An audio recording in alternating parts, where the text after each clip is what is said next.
guys, today's story is I died for 6 minutes in 2003. Heaven isn't what we think it is. With apologies to the religious, I feel my story must be shared. In 2003, when I was 15 years old, my heart stopped for 6 minutes. It happened on an ordinary afternoon, at the point in my daily routine when I walked home from the bus stop.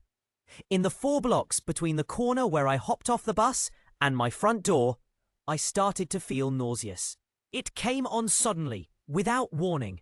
I felt just fine all day, ate a lunch of Bosco sticks and marinara sauce, something I'd eaten hundreds of times throughout high school. Before I had an opportunity to consider alternative causes, I broke out in a cold sweat. Then I felt the curious flutter in my chest. My heart slipped into what I later learned was an episode of ventricular fibrillation. I became breathless and collapsed. What happened next has been told to me after the fact. I apparently sprawled in the road, where a woman driving a hatchback nearly crushed my skull beneath her tires. Instead, she screeched to a halt, tried to rouse me, then dialed emergency services when she failed to do so. EMS arrived to discover my heart had stopped beating. I was dead, technically. They transported my body to the hospital, and somewhere along the way managed to shock my ticker back to life. Thus began a harrowing weeks-long journey through the American healthcare system that led eventually to an ablation, pacemaker, and mountains of debt my family's still dealing with. But my heart's all right, and thank fuck it is, because what I learned that day has taught me never to thank God for anything. Because for those 6 minutes, as my lifeless body travelled across the city, accompanied by 2 paramedics working tirelessly to revive me, my soul transcended our world to visit the hereafter. During my visit, I learned things about our universe that I wish I hadn't. Perhaps in sharing my story, I might help our species prepare for what comes after we expire. It began with light. Blinding, white, pervasive. It bathed me, calmed me. It was everything they tell you about. Beatific, welcoming, the stuff of spiritual experiences. I had the distinct feeling of ascent, like the light was lifting me skyward. I passed through several sets of gates, which my dizzied consciousness hardly registered. Upon reflection, I don't believe they were physical in any sense, and yet I recall the feeling of admittance, as if they might have prevented me from rising had they remained closed. In any event, I arrived in a place without dimension, a place beyond reality. It only made sense while I occupied it. I don't believe a corporeal being can make sense of the astral plane. Something about its intangible existence defies translation. So what I came away with were more impressions than images. I was not alone. Several life forces enclosed me upon my arrival.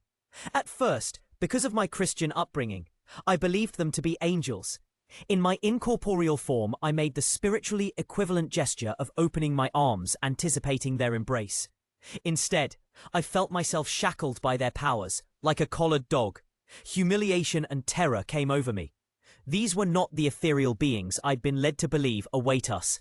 These were cruel, unsympathetic overlords by whom I was fettered. Why? I thought, my soul wailing like a petulant child. Something like laughter returned, but it was cold, mocking. Thoughts floated into my consciousness like birds winging in and out of sight. They delivered some horrifying truths about existence that I'll do my best to relay to you now. Our universe, like many others running parallel to it, contains a pittance of the total energy in existence. It is a farm used to produce souls, which only arise in the precise conditions found in our cosmos. When you hear scientists talk about the improbability of the existence of our Goldilocks universe, it's because they don't actually come into being spontaneously. They're designed, and the hands that craft them are not benevolent gods, but rapacious beings, with little care for the creatures they create. Our ultimate purpose, I learned in the custody of the spirits that shackled me, was to ripen until we were ready to serve them on their higher plane. The Big Bang gave birth to the universe, to give rise to life, to eventuate in humanity. A sufficiently conscious organism that may be harvested for use as slaves on a higher plane, where time and space dissolve into an eternity we spend in servitude. 6 minutes in heaven felt like a lifetime, which I spent amusing what I perceived to be a childlike spirit with a penchant for psychologically distressing manipulation. It batted me around like a cat with a caught mouse, reveling in the pain it produced. Physical discomforts we imagine hell inflicting upon us pale in comparison to the torture of soul pain. Loss of a loved one comes closest, that piercing emotional damage resulting from trauma. When it became clear my time had not yet expired on Earth and I was to return, I was told not to reveal their existence to the rest of my kind. My reward, they communicated to me, would be a marginally improved station among the slave population. Alternatively, if I managed to convince others of their existence, new horrors would await me when I returned. I can't imagine anything worse than what I experienced, subsumed beneath an ineffable grief and torment. For weeks, I tried to explain to anyone who would listen what I experienced. Everyone told me I'd suffered a very serious and traumatic experience for a young man, that the event left scars on my psyche as well as my heart. I gave up trying to convince them. I slowly began to convince myself that what they told me was true. I'd simply imagined it. A death dream, as it were. The mind reckoning with its own imminent demise, trying to make sense of the experience. Then I met someone who claimed to have met God.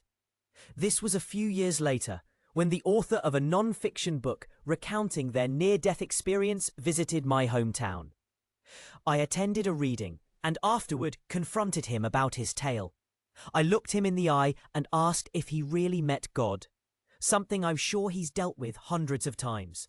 He smiled and nodded, assuring me that yes, God is real and is filled with love. On a lark, I decided to tell him that I knew the truth, that slavery awaits us all. A flicker in his gaze betrayed his knowledge of the fact. He really had died and visited the afterlife, but lied about it in his book. Because he knew the truth of heaven, the horrible place our souls are bound for. Thank you for following our story today. If you want to see more, please like and subscribe.